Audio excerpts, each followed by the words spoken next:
Did it backwards. We got a new mic. Got that new. Yeah, with the new. Shout out Slipknot. Dead Memories.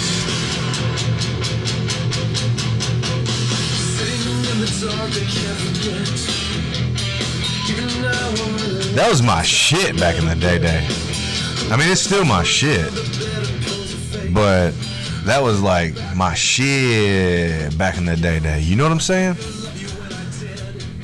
I liked it. It was one of the things that I just couldn't live without. I liked them, and I liked Mudvayne when they came out. I liked Mudvayne pretty good. I can't remember who used to play at Slipknot concerts. There's a bunch of different people. I went to Slipknot and God, who was at that concert? I can't remember. It doesn't matter. But the Slipknot concert was fucking crazy. The people inside were nuts. I couldn't keep up with them. They were a little too much for myself. They were fucking each other up. So anyways, welcome to the Burn Barrel 8. So as you can tell, we got the new microphone here.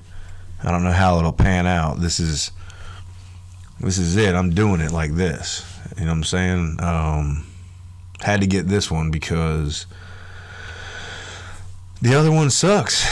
It wasn't doing what it was supposed to do the last 3 podcasts.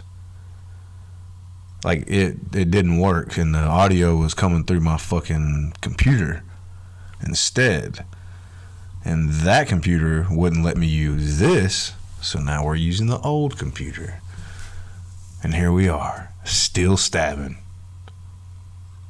It has been like a month, like a damn month since I first got down. You know what I'm saying? Let me turn the volume up on this bad boy right here. I like to hear myself talk a little bit. You know what I'm saying? So yeah, the Burn Barrel 8, man. September 29th was yesterday, and today officially is September 30th because it's 12:01. But we're gonna stick with yesterday's events, just because I know them. Like I got them memorized. You know, I did my research. I don't go through all the bullshit on there because it's like, it starts at like year 232. And it goes through a bunch of arbitrary bullshit that I don't know nothing about, or it lists it as important events, but it's not important events. I don't care what they say. It's not important events. Let's get it started with 1942. In 1942, see the crazy thing about, let's back up with the thermometer. Right? The thermometer, that's a 1709 product made by a dude named, I think it was Daniel Fahrenheit. Like that was his name. So hence, how many degrees Fahrenheit? Now I have no clue where Celsius came from. I don't know where that came from. I'm not that smart. But I do know that in 1709, the dude Fahrenheit, he made the thermometer. So let's fast forward to 1942. In 1942, 32 degrees. That's the lowest temperature ever recorded in Cleveland in 1932. I've been to Cleveland, and it's been like 19. And I was like, not even all the way in winter. So I don't know what changed, or if they just now started using the thermometers then. But they've been around for a couple hundred years and some change. That's on this day, 29th of September in 1942. Record low. That's cray. 1948, Hamlet came out. That's an important event that we should talk about. Old Hamlet. That's old Shakespeare deal. But that ain't when it came out. I mean, that's when they came out on movie. They made the movie about it. It came out on, you know, it broadcasted or it made it in theaters. You know, that Hamlet is. I remember the one with, like, what, I think it was Arnold Schwarzenegger. I don't know. I think it was Arnold Schwarzenegger. I don't know, but it's basically a story about a dude. Like the ghost of, like, I think it's like the King of Denmark or something like that, right? And this dude obviously dies. Well, the guy feels like he's being haunted by the ghost, and the ghost is telling him to kill, you know, the uncle. And then the uncle, you know, they go back and forth. They got a plan to kill each other, whatever. This is a stupid movie. People are gonna be like, you can't say stupid. That's not stupid. Hamlet's not stupid. Oh, you don't know what the fuck. To me, unless it's got Arnold in it, the governor, it's stupid. Not an important event on this day. Google, you failing me. Let's keep it rolling. 1951, the first color TV air of a football game up in Philly on CBS. That's important. That's the first time they aired it in color. I don't know when the first color TV came out. I didn't do that much research, but pretty cool. Keep it moving right along. 1954, Willie Mays. Let's not forget Willie Mays. Motherfucker was badass. Willie Mays, like over the back, like over the shoulder. I've read about this. Obviously, I didn't see film of this, but I read about it. And Willie Mays made this awesome catch of like a deep ball in game 1 of the World Series. Super notable, important event. Let's keep it going. 1976, Jerry Lee Lewis shot a dude in the chest twice, trying to shoot at bottles. All right, so let's think about this for a second. I mean, let's think about this logically, right? You're Jerry Lee Lewis. It's 1971, September 29th. You could be doing anything, but you're going to be like, I'm going to shoot at these bottles. And then you shoot a guy in his chest twice, trying to shoot at bottles.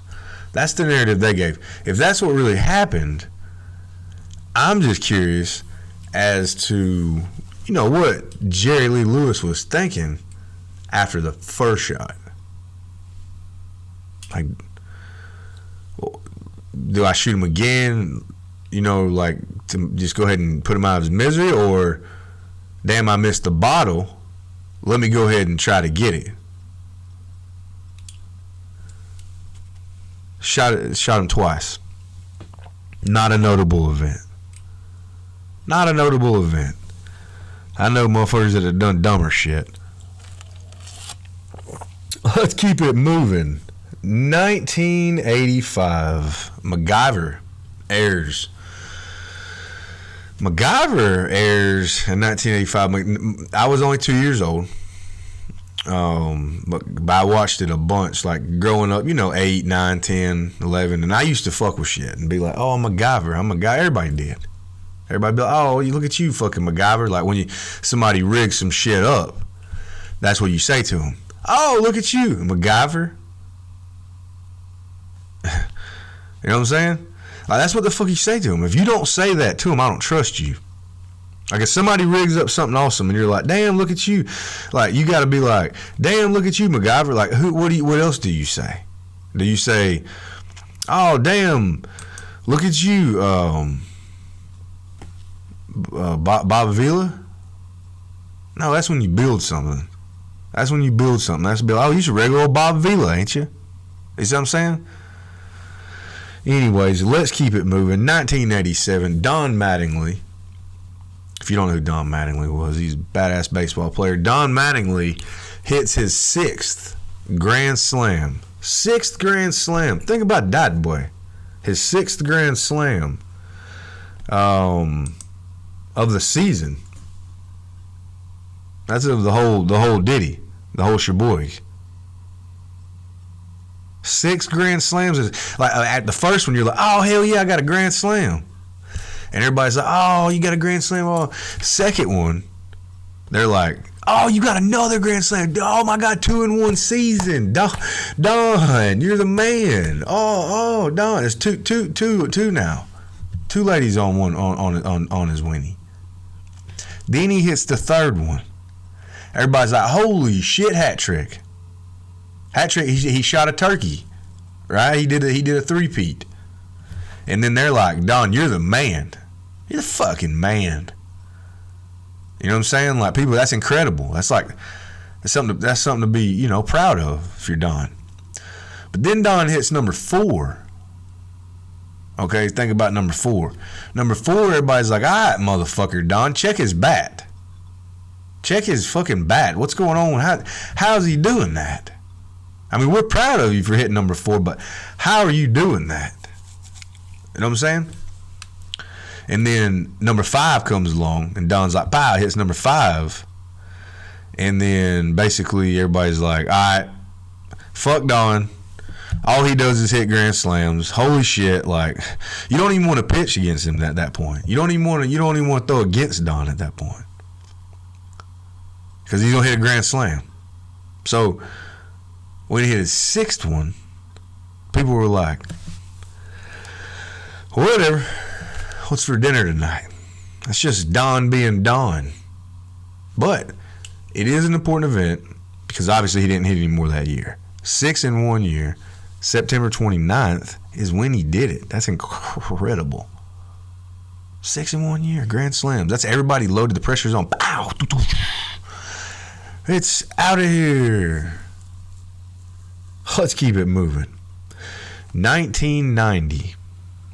First off, let's do this. You're going to hear the keyboard typing real quick.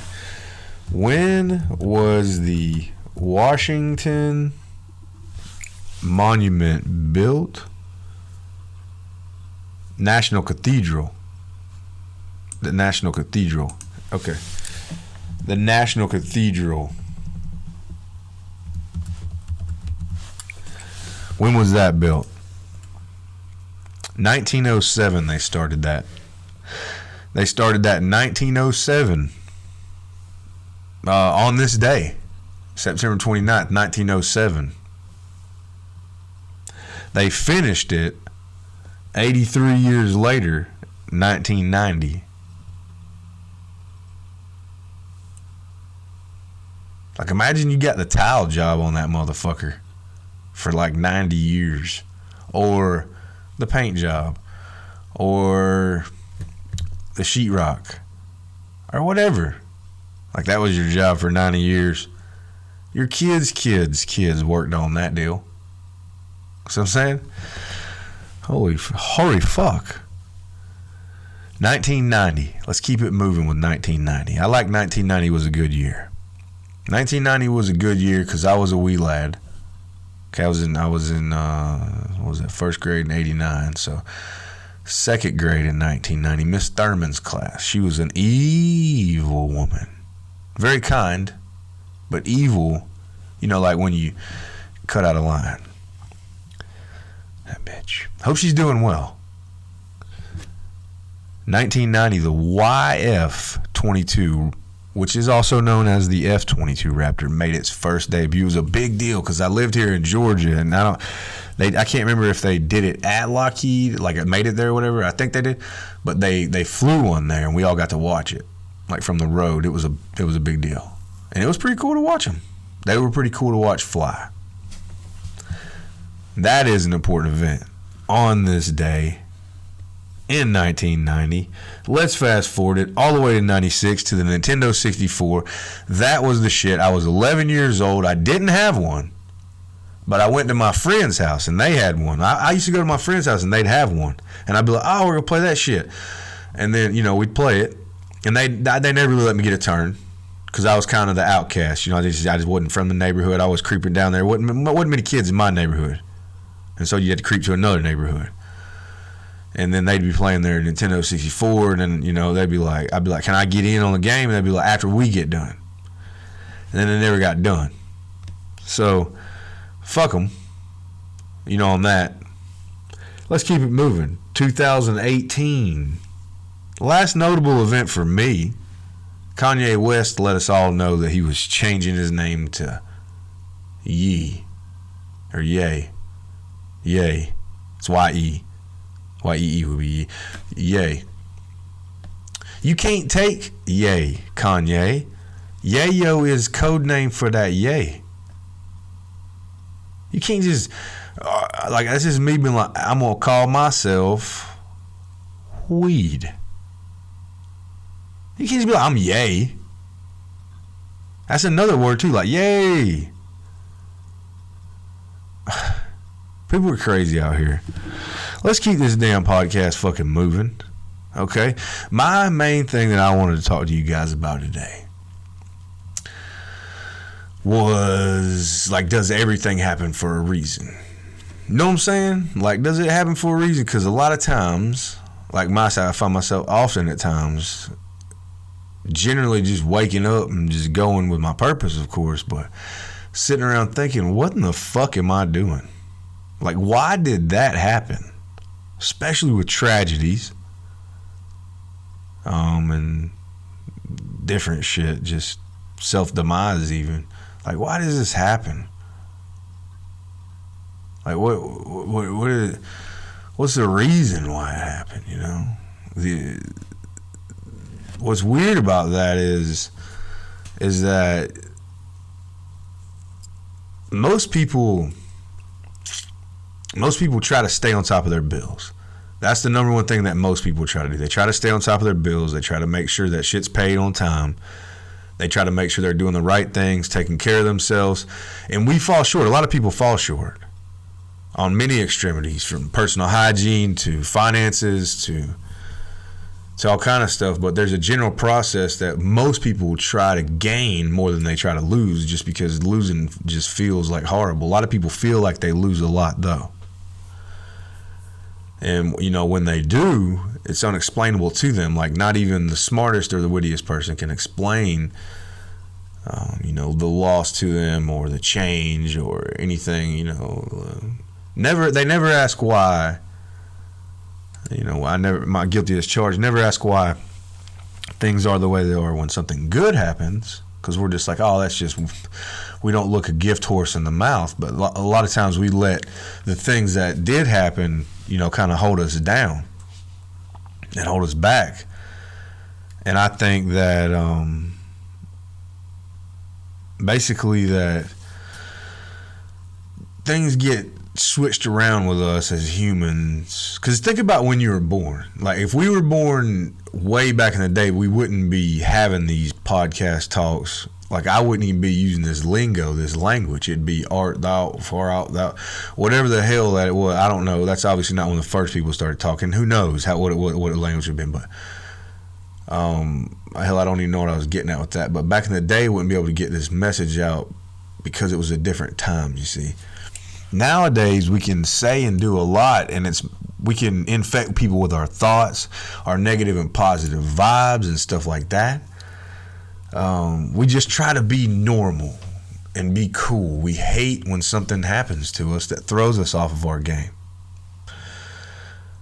COVID, the shot thing, people worried about guns, the government, a lot of uncertainty going on, along with regular old life that's happening where people are battling regular life shit, that this stuff's adding to the flames. So it's kind of hard to live right now. Like, if you got a lot of money, you can get by, but even you're still not safe from COVID, right?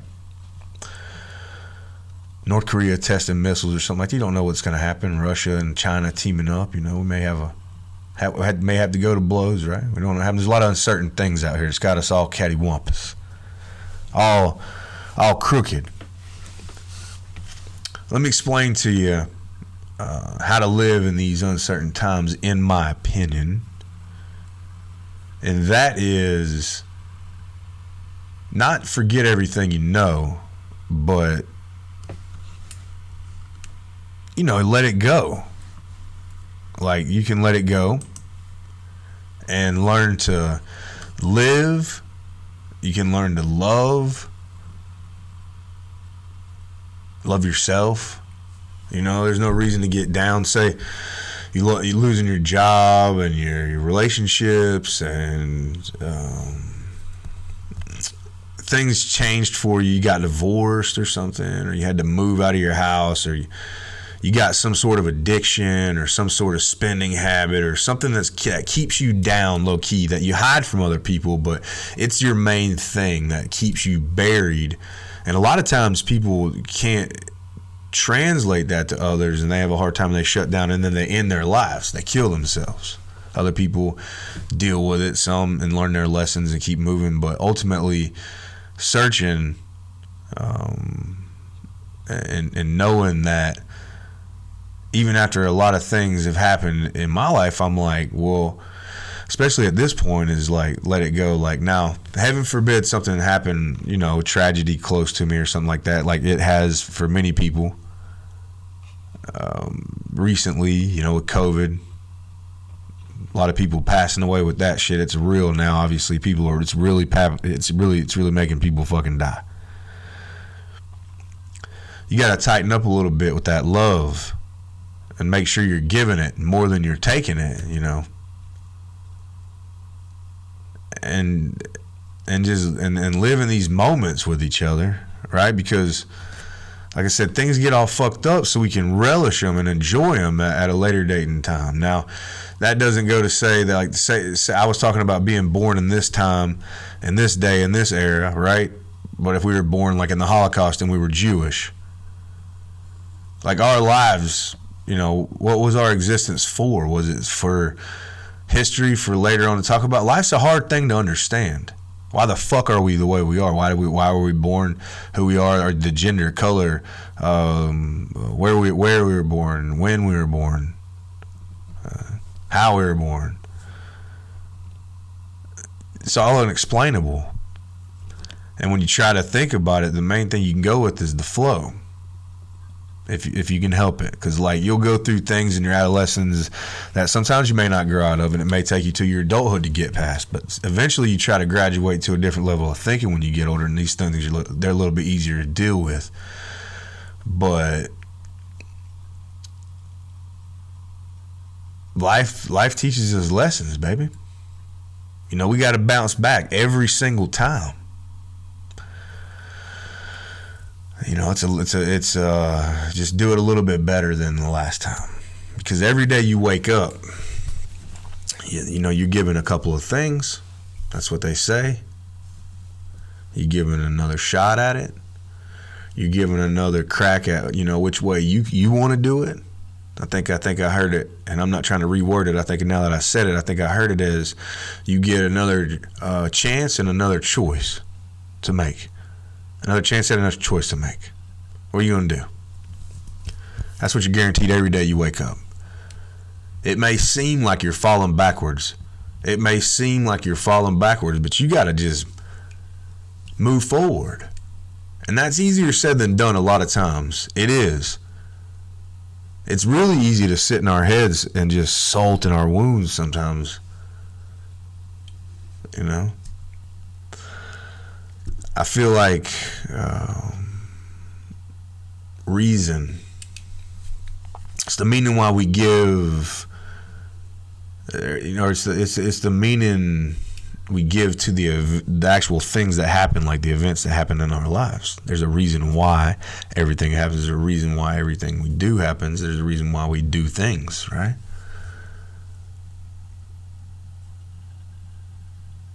What you're going through right now in your life, just try to deal with what you have. Try not to look at other people and other things and think about, oh, they're doing this. Like some people, and not to bring myself into this on a pedestal or anything, but some people will be like, oh, this dude's living it life. And I'm like, no, he's living alone. A lot of times. A lot of time goes into this shit. You know, I worked all day. I had to go take care of a few things. And then now, you know, I'm doing this. I'm going to go home, go to sleep. I got to get up and come and work again in the morning. You know, no big deal, whatever. But your life is really individualized to you, and it's really specific to you. And the more you understand that you're a fucking human, and that you can create meaning. That you're not just some thing just waiting around to react to different shit.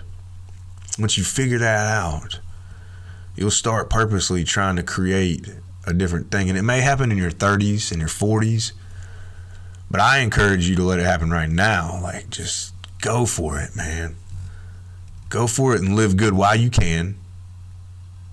But because of events like the Holocaust and natural disasters and things like that, we know life ain't guaranteed. Heart attacks, diseases, a wild gunman, a drunk driver, brakes go out, tire goes out, car crash. It could be over pretty quick. Stop putting yourself under pressure. Stop putting yourself under pressure when you know you don't do good there. Try to seek and find the good things that you love and attach yourself to them.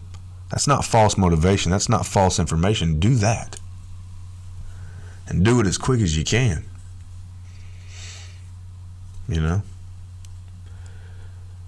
I feel like we're getting to the end here. This is going to be the end of it here. I feel like when people set up boundaries, you're allowed to shut down and set up boundaries when you're trying to figure all this out. And from both sides of that, if you're the person that's trying to get in somebody's boundary when they've got one up, then don't do that. If you're the person that's put up a boundary, that's perfectly fine. Figure your life out. If somebody set up some boundaries around you,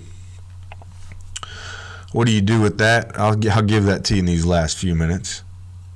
Say you like somebody, and then you tell them that or something like that, right? And then they're like, "No, I'm not interested." Respect their boundaries. Simply put. People may be going through anything. If you want somebody to be your friend, it doesn't have to be a person you like. If you want to be somebody's friend, or you want to get a job, or you want to do this, you want to do that.